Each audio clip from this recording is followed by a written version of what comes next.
What is up, guys? I'm so excited and happy that you're here with me. As for the announcement, it's something God has put in my heart a long time ago that I wanted to do, but He's really confirmed it. And so I wanted to share with you guys that starting today and every week, you're going to be receiving something that is completely optional for your life. If you're seeking to grow as a disciple in Jesus, then this is for you. Uh, as adults, when an adult is hungry, they go out and seek food, right? You go out and make your food. You go out and find your own food. It's only babies who wait for food to be given to them. And in the same spiritual way, we're no longer spiritual babies. We don't need to wait for food to be given to us, or at least we shouldn't.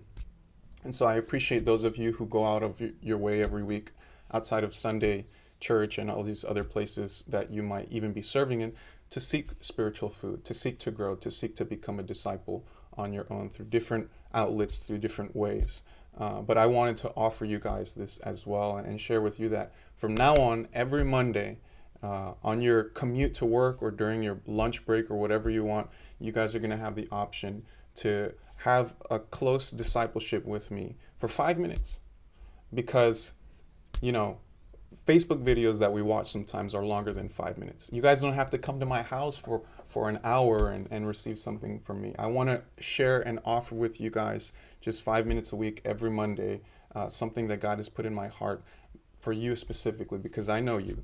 The other outlets that you guys are using, they may not know who you are, but I know who you are, and I have a word for you guys. So without further ado, that's what I want to announce, that every Monday we're going to have our first ever 5-minute discipleship with Jonathan. But it doesn't stop there, because we also need to improve as leaders. A lot of us don't know how to do certain things or can improve as leaders in the church that God is calling us to be, how to interact with young people who, let's say, disrupt the service, who mess up, who do something wrong, who come to you with a problem. What can you do? How do you approach them? How do you text these guys and follow up with them? How can you be a better leader? So apart from 5 minutes of discipleship every Monday, I'm also going to be uploading every Wednesday something extra special for you guys, having with you 5 minutes of leadership. Woo!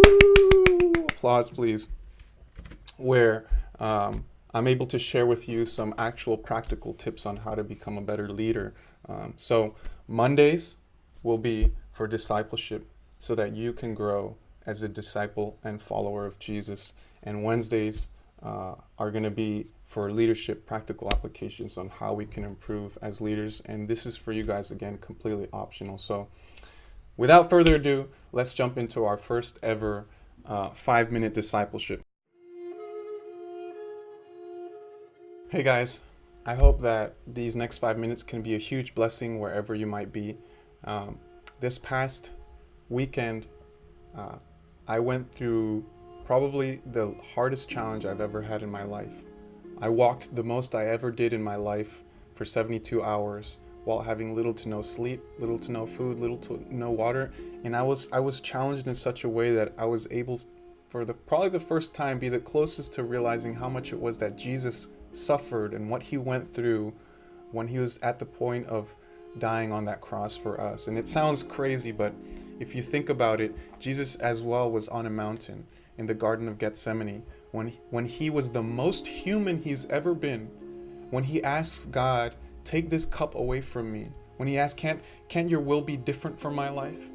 And let's read that in Mark 14:34 with his disciples, right? He's asking them and praying with them, and he says to them, my soul is crushed with grief to the point of death. Imagine Jesus, our Savior, our confident Savior, our superhero, saying this to you. He says, my soul is crushed with grief to the point of death. Stay here and keep watch with me. He asks his disciples to stay and keep watch with him and to pray with them, to stay vigilant. And coming back from my trip, if Jesus were to ask me the same thing, if he were to ask me of anything, I can confidently say, Jesus, of course I would do anything for you. Like, I've gone through so much, I can do anything for you now. And I know we've all had our experience in our life where at this point we're like, of course, Jesus, like, I would do anything for you. And his suffering is so much, his grief, the anxiety, the what he's going through, the human emotions, that he asks God, even in verse 36, he says, Abba, Father, everything is possible for you. Please take this cup of suffering away from me. Yet I want your will to be done, not mine. It's just like Jesus is blowing our minds. He asks God, anything is possible for you, God. Can't you create a new dimension or reality where I don't have to go through what I'm about to go through? And yet, in spite of his human emotions, he tells God, you know what? But your will still be done. Let your will be done.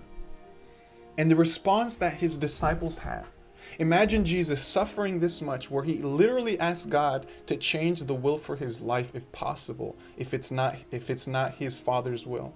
Where he asks you to stay with him. Right there, he takes you out of your work zone, wherever you are eating lunch or whatever you're doing, and he asks you for a favor to help him in person, to stay with him, to vigil, to watch, and to pray. What would your response be? Because our response is many times the response that his disciples had. 3 times after Jesus asks them this initially, he goes and prays, and he comes back to find his disciples sleeping. Literally sleeping. And we could read this and we're like, how dare the disciples sleep when Jesus is going through this suffering and ask them face to face to stay with him? If I were there in that position, I would just completely slap the disciples, be like, what are you doing? Jesus is about to die. He's suffering, and he's asking you to stay up with him. It's the tiniest favor. And you can't even stay up for 1 hour without falling asleep.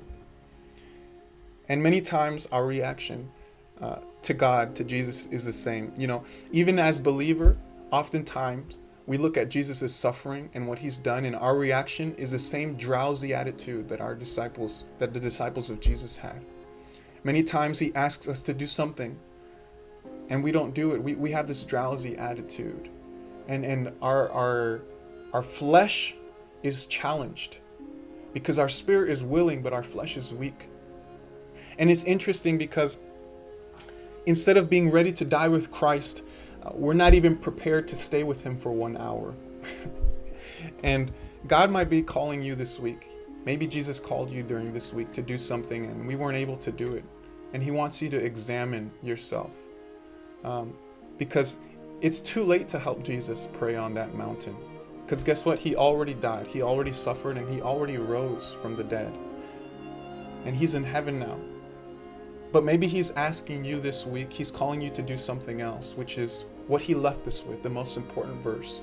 It says, no greater love has anyone than this, than he lay his life down for his friend.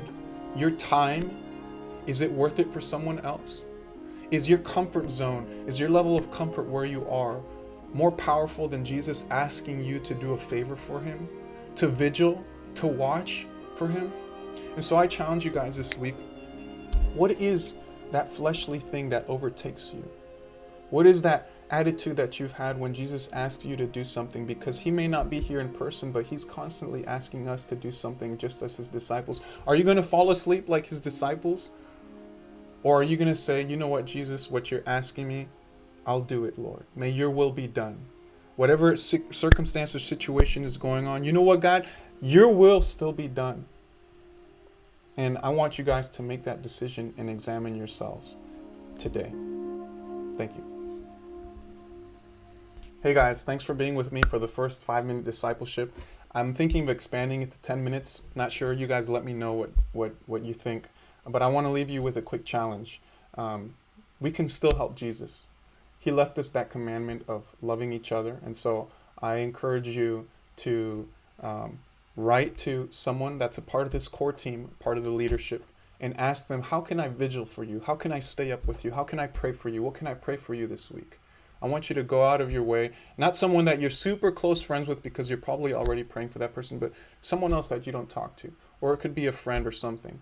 And lastly, talk to me, tell me what you would want me to pray for you for this week, because I want to do that for you guys. And God is asking us to step out of our comfort zone And careful, because he's going to challenge us even more. It's not just prayer, but other things that he's calling us to do out of our comfort zone. And we got to see what our reaction is going to be. If it's going to be like the disciples' reaction, or if we're really going to trust in God and say, you know what, God, in spite of the suffering of what I'm going through, I have strength in you, and I'll do what you ask me to do.